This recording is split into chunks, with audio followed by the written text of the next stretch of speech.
Okay, part 3 YouTubers. This is 650 transalp. Well, 600 transalp being turned into a 650 transalp. Okay, we picked up this one for 300 quid. Need a new engine. Old one's there. She decided to bend 2 valves. And could I find an engine for cheap? No. But I did find a 650 engine. Cheap for 150 quid.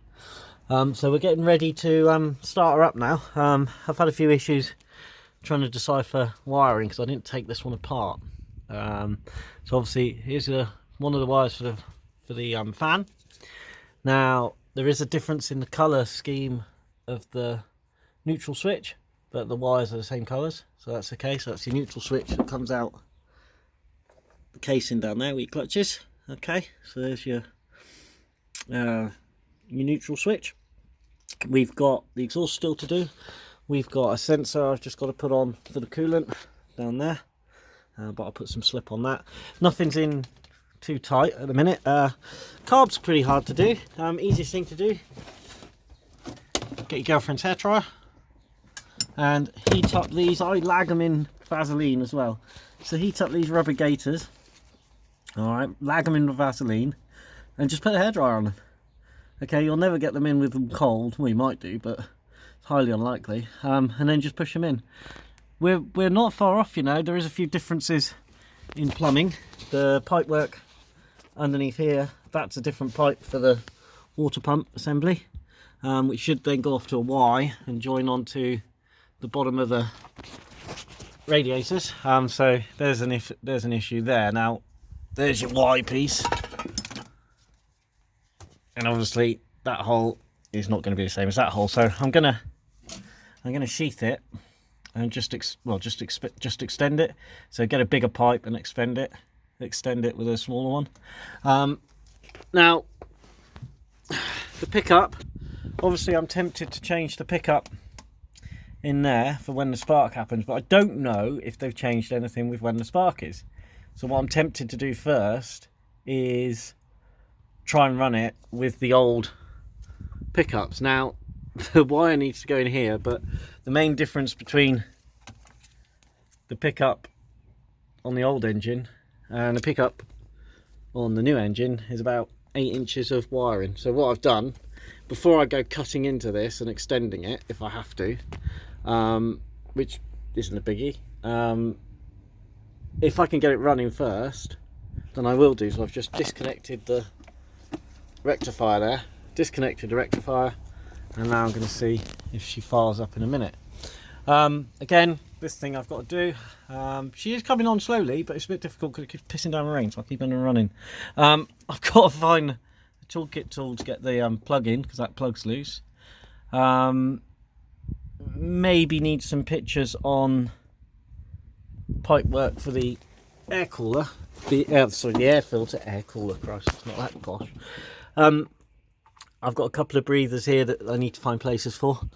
Also the old brake pedal. I mean, it's not in tight, which will probably bring it a bit straighter, but I'm wondering if she's been down and she's bent this, or whether or not this casing sticks out a bit further on the other one. But I mean, that's no bother, just to take this off, beat it, and then put it back on. Any wiring that's different? Not so far. Got that one there, don't know where he goes. If anyone's watching, disappears. I mean, it could just be an auxiliary. So, oh no, so that's okay. Oh, ideal. That's the switch for the brakes. So that's all right then. So that's your rear brake switch. So that's got going somewhere. So that's nice. Rear brake switch. That's about it really. Everything else has gone pretty well. So if you are going to do it, get it done. I am having a few issues at the back end in regard to while I was putting it together, or putting the back wheel back in, one of these spacers fell out. Now I don't know where it come from, because obviously it's got the spacer in there, and it's also got the spacer in that side, and I don't know where it went. Now what I'm thinking is that washer there may have to go on the inside there. I'm not sure. If someone could do me a picture and tell me in which order these go in. I mean, that's the order I think they come out, but obviously It's been a while since we put the back end on. The shims all worked with the back swing on, so it is coming on slowly.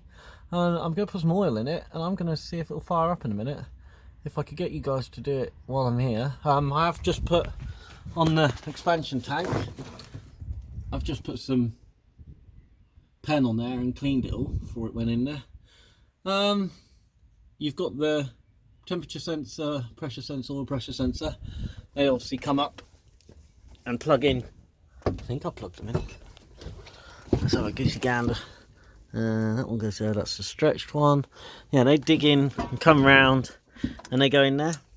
So, different colour wires on the other side, but that's the only one that's white that I can find, and I think I remember when I took the engine out.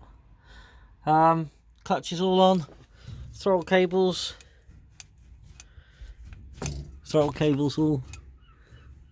all releasing as they should. There's the pan euro, that's the next one. But yeah, it's all gone in well. I have got some issues with trying to squeeze the coil in there, because I can't squeeze it in there, and I'm not sure why. Yeah, I'm not sure why, but I mean, I'm not sure if it's got to be earthed either. I don't think it has. If it hasn't got to be earthed because it's got this big cradle on, then what I'll do is I'll take the cradle off, and then I'll just put some big heavy duty cable ties up there and cable tie it in there, because there's space for the coil but there isn't space for the bracket. So if someone could show me where that goes in location, because there's a breather like that on that side of the rocker, so you've got two of them, so they obviously disappear with some airbox pipes. So we're not getting too bad, we're not getting too far away. So if anyone does want to do this, I've done a couple of videos, check them out. This might be a cheap solution, because these engines seem to be everywhere. But the earlier engines, the 600s with the fins on, you can't find them. This was a bit scary when I was putting it together. While I was putting it together, I thought, oh, there's a clutch cable, and then also there's a clutch cable. So what I think actually happened is the clutch cable went, or he changed it for whatever reason and never took it out. But there's nothing wrong with this clutch cable. It's still there, so I'm tempted just to leave it in there, and I'll just go cable tie it to the old one, and then if I ever get in a problem when the clutch cable goes. The good thing about this one is, for those of you who know your Hondas, what's missing there? Yes, the HIS, the Honda Integrated Security System, or something along those lines, which can be a pain in the ass. I don't think it's linked into the actual engine. I think it goes to the CDI and then it stops everything from the CDI, so we should be okay with this one, and this one hasn't got a hiss on it anyway. So I'm getting quite excited now because we're nearly here. But yeah, I'm going to see if she runs in a minute. I've got to put some oil in it, and then we'll go from there. So take care. This is number what, 3? All right, hope this helps.